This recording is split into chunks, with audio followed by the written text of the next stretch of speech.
that I can't ever allow rook b7s in particular cases. So say bishop c6, well, there's still check, so we get this repetition of checks, and over here there's a repetition of checks, and here just check. So, and that leaves this, and then in this position, well, this is actually winning for white with rook d7 immediately, apparently. So because rook takes, bishop takes, and the pawn's ready to run.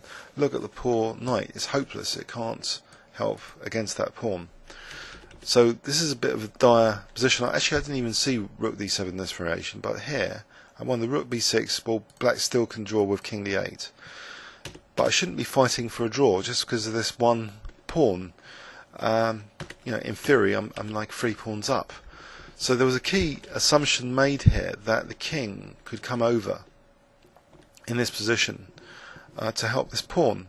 And it's kind of, I don't know what you think, this is kind of an unfortunately you know, magical kind of coordination between rook, bishop and pawn, and the unfortunate positioning of the king and rook in relation to this pawn.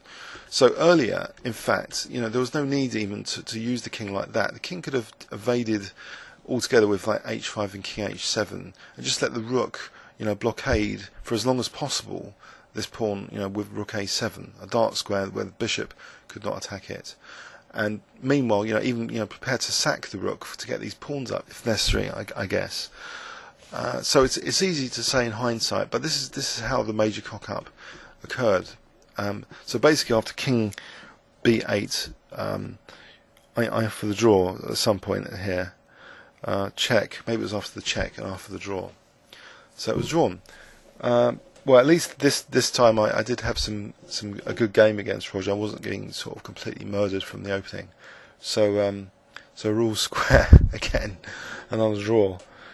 Yeah. Let's have a quick overview and summary of this game. So it was a strangely played opening by white, leaving the king in the centre with rook f1. So apparently, so h4 didn't really wasn't needed. White could actually, you know, afford to castle here. It's a tactical idea of sacking, you know, a few pawns. So knight takes e5. Oh, sorry, not in this position. Knight takes e5 is fine. Is it in this position? Fe. No, it's not even in this position, so white has to be careful. Yes, cd, knight takes d4, knight e takes d4. That's the way to sack e5, and this would be fine.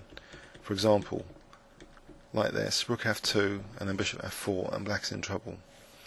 But this didn't occur, so he plays h4, and I took, and now just castled, and again he could have played a3, I think with a slight edge, so again an inaccuracy which starting to leave me almost better, especially after this continuation. Rook takes f3 instead of g takes f3, so black is now, I think, better technically, just slightly. So white's centre's collapsing, and I'm getting lots of pawns for the exchange.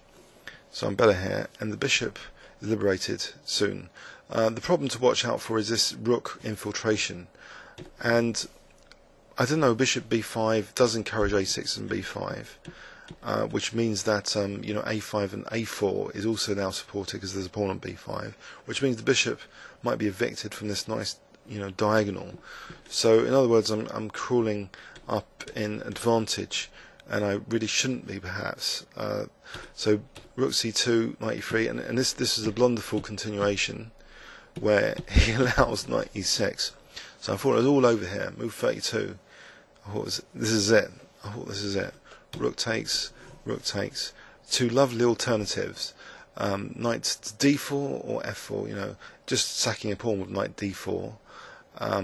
Potentially, if he wants a measly double pawns, there's that option, or there's b4. Maybe this is the better option. I mean, in this position, this is very comfortable for black as well. So something like rook a7, and you know, it's hard even for the pawn to go to a5 now. And this knight's just great. It's got more versatility to come back to the queen side if necessary, via c6. and I could still, but there's less pawns to march forward, and this pawn's blocked in.